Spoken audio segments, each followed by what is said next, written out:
When people think of survival games, they often mention games such as DayZ, Rust, Ark Survival Evolved, The Forest, and similar games, but one thing those games lack is a genuine and realistic survival aspect, putting you into a situation that could actually happen and having you play through it.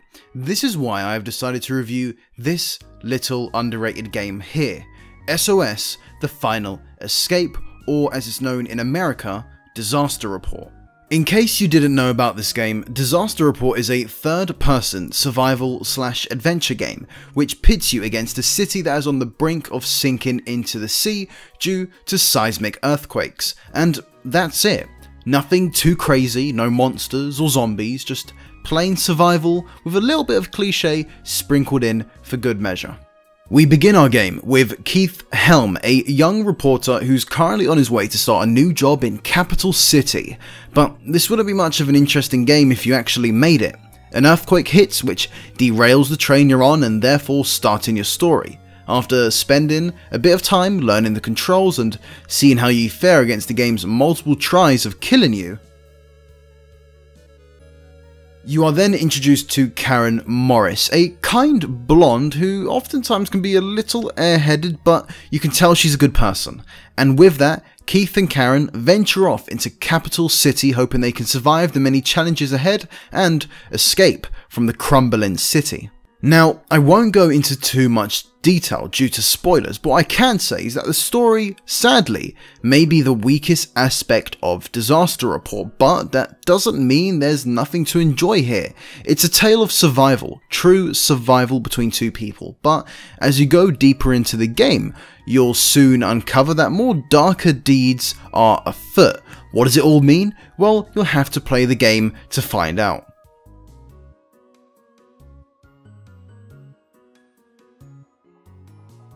Onto gameplay, and this is where Disaster Report shines. As I mentioned before, you'll be trying your very best to survive and escape from Capital City, but what does that actually involve? Well, you'll be encountering quite a few different obstacles along your playthrough. Anything from fallen buildings, fire,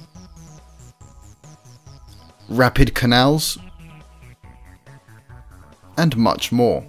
All of this, along with your interaction with other characters, always feel quite grounded in the context of the game. Nothing ever feels too removed from reality, and that's what Disaster Report does best. Making you feel like you are actually in a disaster scenario where the threat of danger is always present, but you won't just have to deal with what I mentioned before, you also have to take care of Keith's desire to not die by dehydration. That's right, drinking and keeping your thirst meter up is a crucial part of gameplay. You'll notice when doing tasks such as running and climbing, or even when you get hurt sometimes, your thirst meter will slowly or quickly decrease depending on the situation, and once it does, you're in trouble.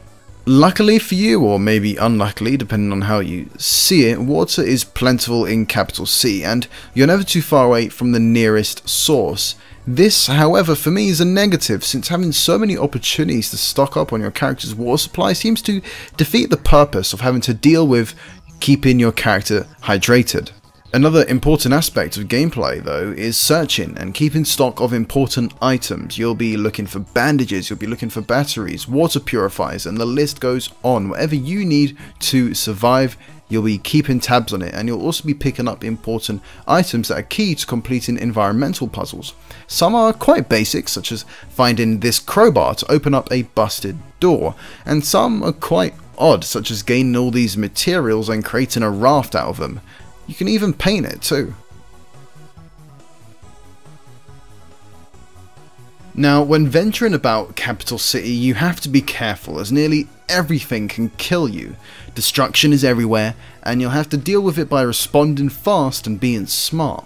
The ground will shake when a quake is happening, often leading to objects toppling over, things crashing down upon you, holes appearing in front of you, and more. It really does create this sense of unpredictability and tension when playing, and it's absolutely great. There are even segments in the game when your decisions will matter, and depending on what you choose, it can change the outcome of the game. Now, I've played through Disaster Report about 3 or 4 times. Each time I got a different ending, and nearly all 3 or even 4 of my playthroughs were about 5 to 6 hours long. Graphically, Disaster Report is quite dated compared to other PS2 games. It's not good, but it's not bad, it just kinda works if you get what I mean, and that's probably due to the realistic city you find yourself in. You'll notice various little touches in the game, such as swaying structures that are unstable, like this highway that is ready to collapse in any second, but there is more. Over time, for example, your character's clothing will get more and more roughed up, slowly changing to reflect what you've gone through over time. Even though the graphics are quite drab and dull, most of the times, there are times though when Disaster Report can impress, but due to the overall scope of the game and the big cityscapes provided, it kinda holds the game back at times in the visual department. But overall, the game does a good job conveying what it wants to show you, and that is a huge, destroyed, and crumbling city.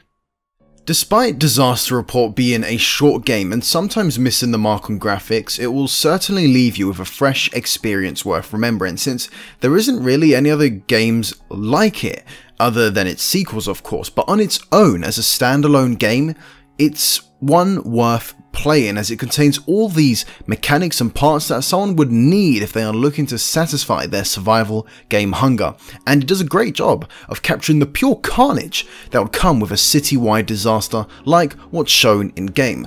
It's a truly original game and not one that should be missed. Thank you so much for watching, and a big welcome to all my new subscribers. I implore you to check out my previous review on an awesome horror game called Siren Blood Curse on the PS3, but if you ain't in the mood for that, maybe check out my other reviews. But as always, this is the Friendly Bro, signing out.